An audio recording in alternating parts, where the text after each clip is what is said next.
Activist आहेत. त्यांनी अनेक गोष्टी महाराष्ट्रामध्ये खूप कष्ट करून आणि त्या अभ्यासपूर्वक आरोप वगैरे करत असतात आणि त्या कोर्टात वगैरे जातात. तो त्यांना अधिकार संविधानाने दिलेला आहे. हा पहिला भाग. दुसरा ईडीचा भाग सांगते. ईडी बद्दल ती एक स्वायत्त संस्था अनेक वर्ष राहिलेली आहे. मी अनेक वेळा ह्याच्यावर बोललेले की एक अदृश्य शक्ती त्याच्या मागे आहे आणि अनेक वेळा कोर्टातून हा आरोप मी करत नाहीये.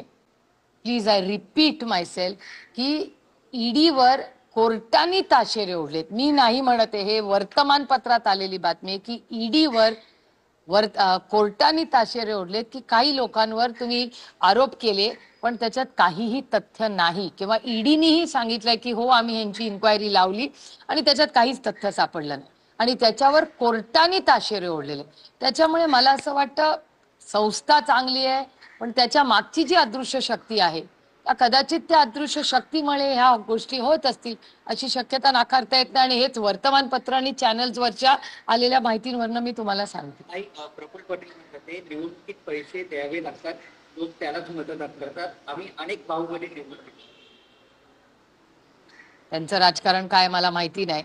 मी एक नाही 4 वेळा निवडून आले. मी इलेक्शन व्यवहार समजत नाही. मी ती सेवा करण्यासाठी आलो आणि मी पूर्णपणे ह्या सगळ्या प्रक्रियेच्या विरोधात आहे आणि हे तुम्हाला माहिती आहे. त्याच्यामुळे दुर्दैव आहे की ज्या भारतरत्न डॉक्टर बाबासाहेब आंबेडकरांनी संविधान केलं आणि पारदर्शक इलेक्शनच्या साठी आपल्या कितीतरी लोकांनी एवढं मोठं योगदान आणि स्वातंत्र्य मिळवलं त्याची खिल्ली उडवण्यासाठी ही जे विचारधारा आहे ही अतिशय दुर्दैवी आणि एका सशक्त लोकशाहीसाठी हानिकारक आहे आणि मला आश्चर्य वाटतंय की असं स्टेटमेंट आलं. आपला पक्ष बुडाला तरी चालेल पण दुसरा पक्ष घेऊन बुडायचं असं वक्तव्य सुद्धा रायगडमध्ये शिवसेना शिंदे गटाचे नेते करताना पाहायला मिळाले. तो त्यांचा अंतर्गत प्रश्न आहे, त्यांच्या नेत्यांना विचारा. पुण्यामध्ये आपल्या पक्षाच्या वतीने नगराध्यक्ष पदासाठी उमेदवारी अर्ज भरण्यात आलाय. ज्यावेळी आशिष शेलार देखील त्या ठिकाणी आले होते त्यांच्या पक्षाच्या उमेदवाराचा अर्ज भरताना त्यावेळेस ते म्हणाले की महाविकास आघाडीच्या आम्ही 3-13 केल्याशिवाय आता राहणार नाही. हे लोकशाही आहे, प्रत्येकाची बोलायची स्टाईल असते, फार मनावर घ्यायचं नसतं.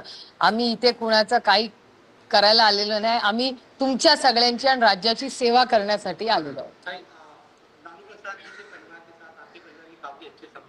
काफी नहीं, बहुत अच्छे संबंध है. बिहार चुनाव के बाद जिस तरह से रोहिणी आचार्य के साथ भी बर्ताव उन्होंने पब्लिकली कहा कि मुझे गालियां दी गई, चप्पल से मारा गया, कितना दुखद एक परिवार की तरफ से आपके भी निजी संबंध आपके परिवार